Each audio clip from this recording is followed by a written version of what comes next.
The host of Joe's Great Books is Joe Sharkey. He teaches at the University of Washington, Tacoma, but is not speaking for or sponsored by the UW.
Good morning.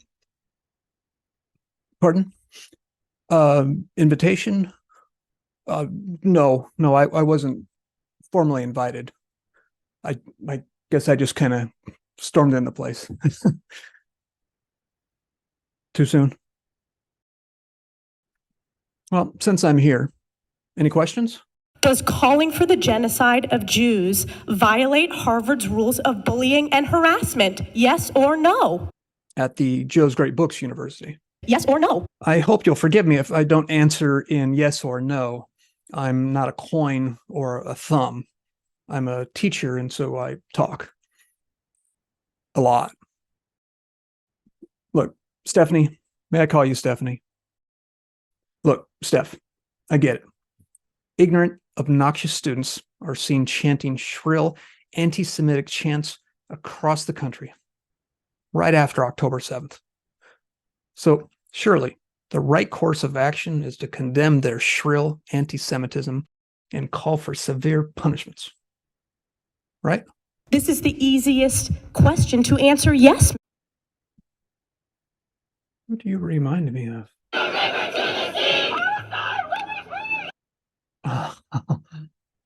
That's it. But actually, there you're right. That is the easiest question to give a yes answer to. In fact, it's a hard question to give a no answer to. But the easy answer would still be the wrong answer in this case. Now, I know we're all really mad at the dodgy, lawyerly answers by the three presidents to the world-renowned easiest question to answer yes to. But we may not all be angry for precisely the same reason. We all want these fancy Ivy League schools and less fancy schools, like, say, the University of Washington, exposed for their hypocrisy of preaching the marketplace of ideas when for decades they've done all they could to make their campuses into a monopoly of DEI, right? But we all want DEI to DIE, a quick and permanent DEATH. Am I right? Well, Steph, if that's the case, if we're mad about restrictive speech, then wouldn't calling for even more restrictive speech defeat our purpose? Kind of like hoisting ourselves on our own retard? So let's do something not often done in this chamber. Let's think the issue through carefully and fairly. Now, what exactly do we hate so much about what those presidents said? Because if you listen to their opening statements, you'd know that McGill, for example, spoke pretty eloquently as she condemned anti-Semitism and praised free speech. And then, when Claudine Gay spoke, she said something similar. In fact, it was almost exactly the same thing, just with a few words changed here and there.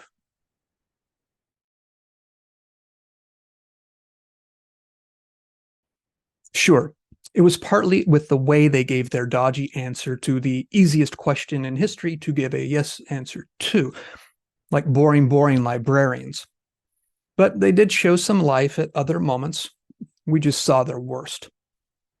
And frankly, the more I watch their responses, the less awful they seem. But as many have noted, there was a bigger problem. Their claim to be stalwart defenders of free speech was flat out hypocrisy. Their records on free speech, like those of most other university presidents nationwide today, prove that they hadn't been practicing what they were preaching. Rather, they'd been doing the opposite to students, faculty, and staff for decades. Heather MacDonald, typically, nailed it like a hammer in City Journal. Quote, GOP congressmen demolished the president's protest stations of free speech loyalty, providing example after example of faculty members and outside speakers who had been muzzled, punished, or banned because of views contrary to campus orthodoxy. Those views included the assertion that sex is biological and binary, that racial preferences harm their beneficiaries, that the diversity bureaucracy inhibits academic freedom, and that an open borders immigration policy damages the country. On any common understanding of truthfulness, their claims to protect objectionable views were flagrantly contrary to the facts. End quote. The Republicans were good at pointing this out, since that's the main thing the parties do well nowadays, pointing out the other party's hypocrisies. If you want to learn about the more celebrated of these cases, just Google Amy Wax and former Trump ICE Director Tom Homan at Penn, Carol Hooven, Roland Fryer, and Lawrence Summers at Harvard, and Dorian Abbott at MIT. There are many others. A congressman named Grossman had a source that claimed that Harvard had only 2% Republican faculty. Incidentally, that's 2% more than UW-Tacoma. I'm not even a Republican. Chaucer would call these hypocrites shittin' shepherds, but I think Frederick Hess summed it up nicely for Forbes magazine. Quote, if Tuesday's hearing had been part of a principled, long-standing defense of free inquiry in America's leading universities, it might have been an inspiring display. But what we saw looked more like the rationalizations of leaders who've enthusiastically squelched the wrong sorts of thinking, but are suddenly unwilling to confront harassment when it comports with campus groupthink. The anti-Semitism is offensive. The fecklessness is maddening. But it's the studied hypocrisy that makes it feel like something sinister. End quote. In other words, if they'd shown they believed in what they were saying, they'd be fired instead of fired. FIRE, if you don't know, the Foundation for Individual Rights and Expression, is basically the ACLU from the days when it was still the ACLU. Those were the days.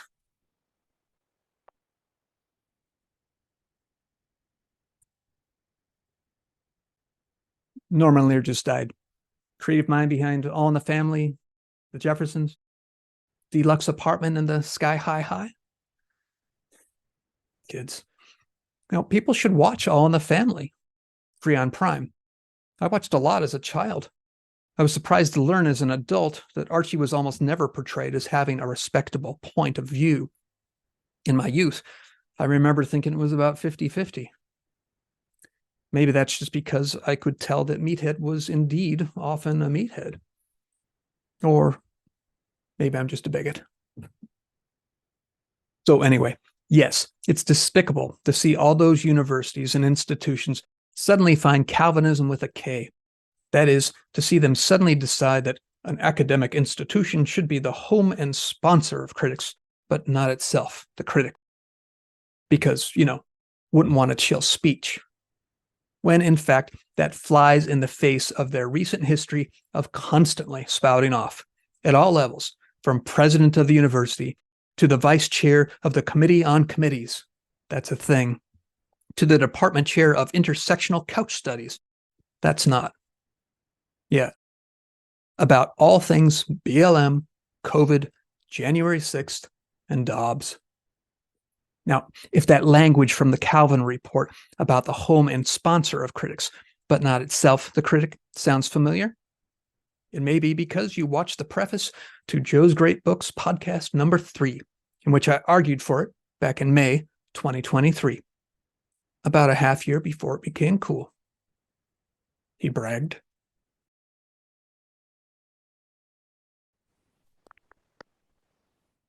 So today, the question is, now that we finally figured out that the orthodoxy on college campuses really is a big plus-sized problem, what are we going to do about it?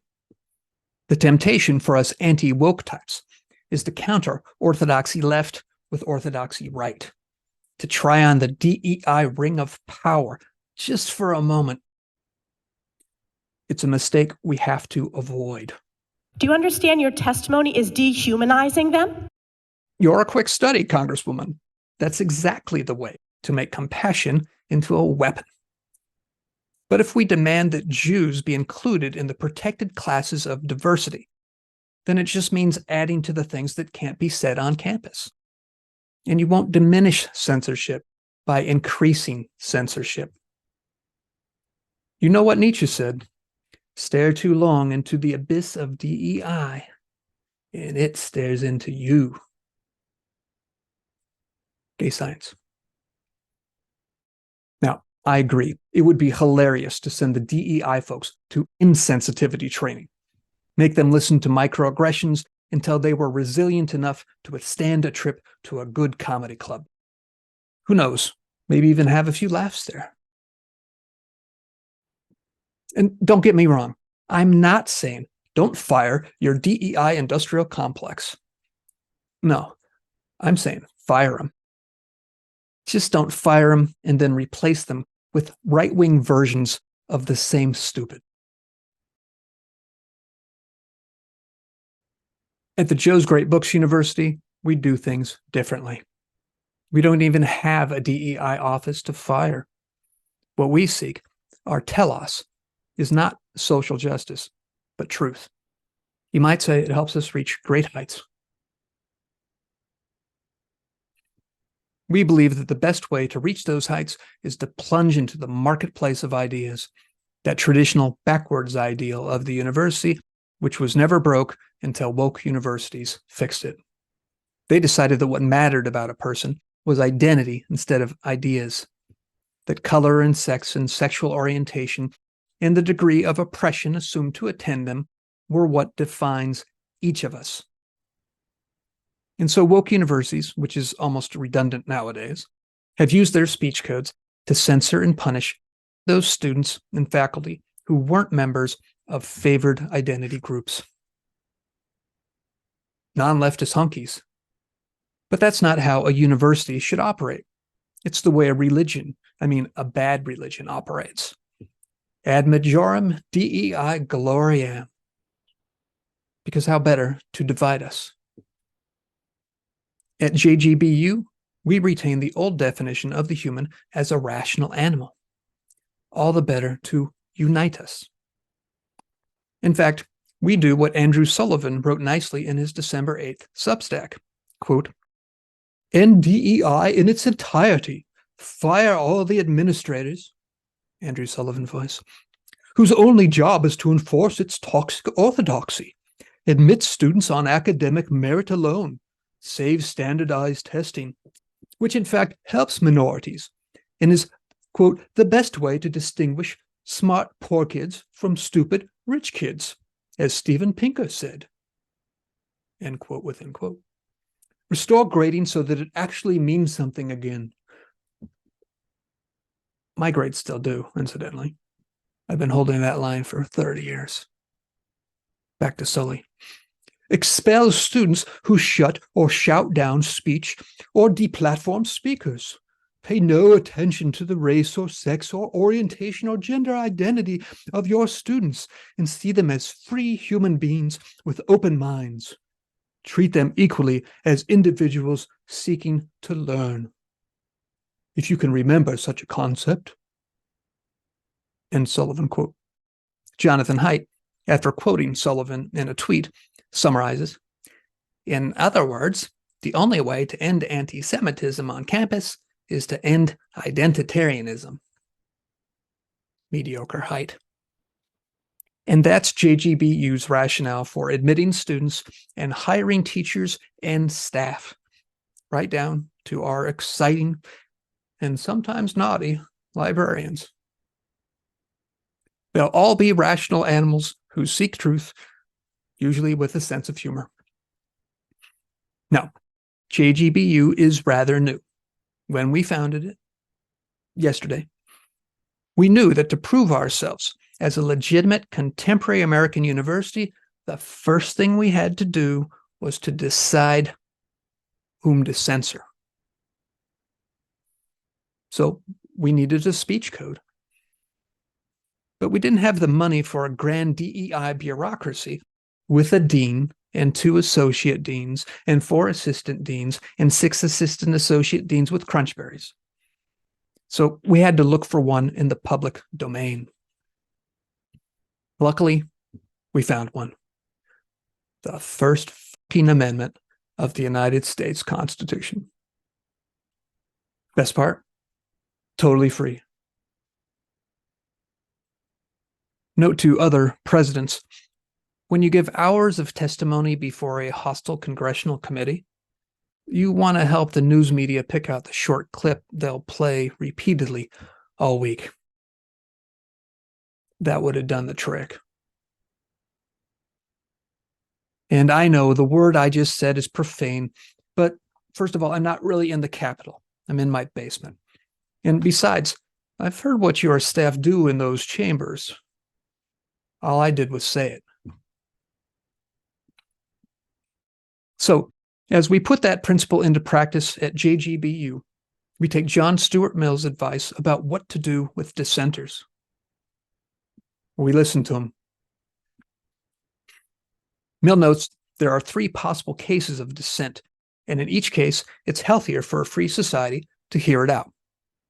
1, it could be right, in which case you adopt it in place of your wrong belief. 2, it could be partly right, in which case you revise your only partly correct belief and blend them. 3, it could be all wrong, but hearing it out will push you to shore up your own argument so you know how to refute the wrong one. So, if some obnoxious, ignorant, privileged student, and if she's at Harvard or Penn or MIT, she's way privileged regardless of anything else. If she chants hateful and shrill, yet somehow also sing-songy chants that seem to call for the genocide of Jews, well, we at JGBU let her expose her own foolish and vicious heart. We won't shut down or punish Students for Justice in Palestine or Jewish Voice for Peace. And though it's really hard to say it, we'd even suffer that idiot professor from Cornell who was energized and exhilarated by the October 7th massacres, because that would violate our speech code. And no, refusing to punish the fools that seem to call for genocide does not make us at JGBU anti-Semitic. It just makes us pro-First Amendment and pro-education. And honestly, Jews are resilient. They've put up with far worse over the centuries than a few obnoxious, hateful chants. They can take it. Or are you going to adopt the pressure play claim that silence is violence? At our school, it's okay to think quietly and then speak when you're ready.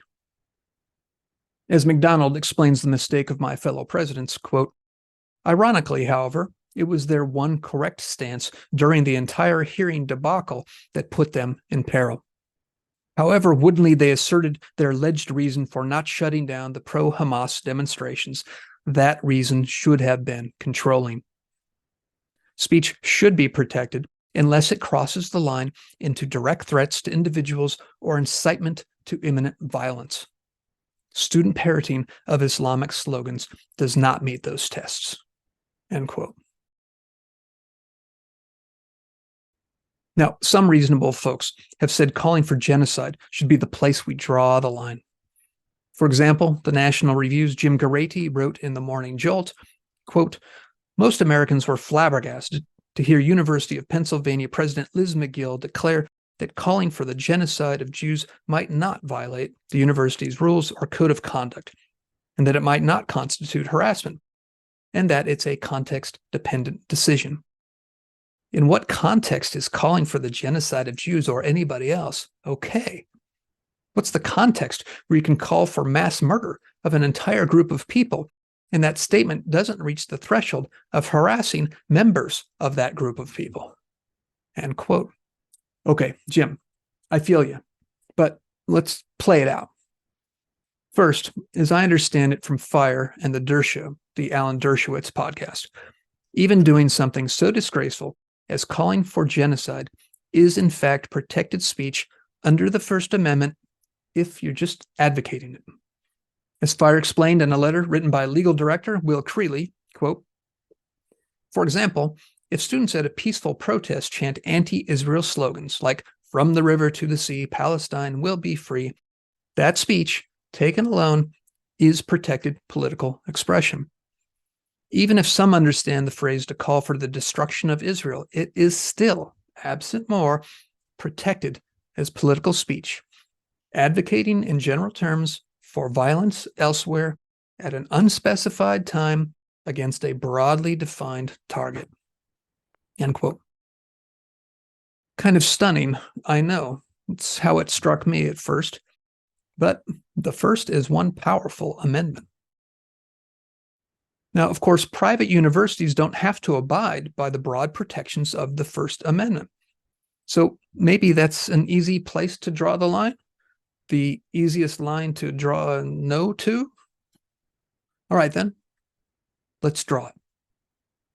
First question: what counts as a call for genocide? How about the obvious case? Is the chant that's been topping the charts, "From the river to the sea, Palestine will be free," really so clear an instance? Well, a survey done by Ron Hassner, a political scientist from UC Berkeley, suggests maybe not. More than half of the chanting students literally didn't know what they were chanting about. 53% couldn't name the river and the sea. Some thought the river was the Nile. Some thought the sea was the Sea of Gáliléé, which, as Hassner notes, is a lake.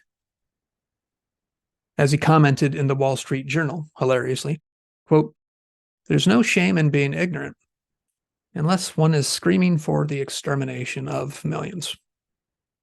So, right away, even in the supposedly easiest example, there's the rub with speech codes. Someone has to interpret them. Indeed, even in the congressional hearings themselves, someone did, in the very act of posing her question. It was you, Congresswoman Stefanik.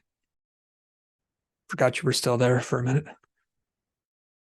When you asked your super easy question to answer yes to, you had already concluded that chants about rivers and seas and intifadas always obviously mean kill all the Jews. Now, don't get me wrong. I have no doubt myself that many of the students who know what the river and the sea are do mean the chant genocidally. Though I wonder how many even of these really understand what a true genocide is and would stand by their chant if they learned that, say, in a good history class. But I'm sure others might honestly be calling for a single state for Muslims and Jews alike. Now, I also have little doubt that such a state would end badly for its Jewish citizens. But the students might not think so, and college students are allowed to be wrong. Now, suppose you think universities should draw that easy line just on this side of calls for genocide and no further. Well, who do you suspect is going to draw that line? Not at JGBU, but at lesser campuses like Harvard, Penn, or MIT. Well, who do you suppose interprets and enforces speech codes now? I'm thinking it's probably the same people who gave us microaggressions and safe spaces and race-segregated graduation ceremonies. How will that go for those right of center? No, it doesn't even have to come from bad intentions. As MacDonald writes, quote, "It has been in the name of creating what McGill called a safe, secure, and supportive campus climate that universities have suppressed unwelcome facts and unpopular speakers. Absent a complete turnover of university personnel, a renewed authority to limit speech will be used overwhelmingly against conservatives." She's obviously right. The same leftist faculty there now will be there tomorrow and tomorrow and tomorrow because they have tenure and will make new hires based on DEI statements as much as academic credentials. That's how we got here. And if you consider what DEI newspeak has done to words like diversity, equity, and inclusion, imagine what they could do with genocide. How hard would it be for a zealous dean of DEI to decree that a statement like "trans women are not women" is a denial of the right of trans women to exist as who they are, and therefore tantamount to a call for genocide? Put it in Garete's language, what's the context where you can deny the very existence of an entire group of people, this dean might ask, but that statement doesn't reach the threshold of harassing members of that group? A super empathetic DEI dean might regard the simpler act of mispronouncing someone, rightly understood, of course, as a denial of trans persons' very existence, a call for genocide against the LGBTQJ community. That's what Biden said. Yeah, we'd lose that game if we tried to play it. We'd start by censoring students who call for the third intifada and end by suspending students who ask their classmate, "Hey, Benjamin, did you eat lunch?" At times, it's enough to make me want to slip someone a Rufo. So, given a choice between expelling or educating obnoxious chanticleers, we at JGBU would choose the latter. We'd whip up some lesson plans on history, do what Professor Hassner did, and show the students a map of the relevant river and sea, and ask them what they think it means to make all that Palestine, and see if we could change some minds, as he did. We'd also make them listen to a sociology lecture about why so many students were game to chant a chant they didn't understand. Maybe show them the video of the Ash conformity experiment and a documentary about the Skokie case, like the one called Mighty Ira from the good folks at F.I.R.E, and explain why JGBU won't silence obnoxious, ignorant, privileged student brats any more than the old ACLU wanted to silence the American Nazis, but instead defended their right to dress up like evil Boy Scouts and chant similarly hateful and shrill sing-songy chants. And then we'd hope the chanters recognize themselves in the Nazis, their kin. But I should note that at JGBU, we beat that kind of ignorant to the punch. We require all freshmen to take a class titled Free Effing Speech in the Academy. Plato, Tocqueville, Frederick Douglass, Mill, Thoreau, Orwell, MLK, Haidt, and McWhorter. It's a great way to start an education. Now, if after all that, they still disrupt the educational mission of the university, or they break the law by engaging in those rare cases of unprotected speech, violence, true threats and intimidation, incitement, discriminatory harassment, and the heckler's veto, thanks, F.I.R.E. If they do one of those, then you call the fully funded cops to arrest them. Because if you're screaming about genocide into the air, you're just an asshole. But if you're screaming it in a Jewish student's face, you're a lawbreaker. So, short of law breaking, we at JGBU would let the students make fools of themselves and wise men out of the rest of us.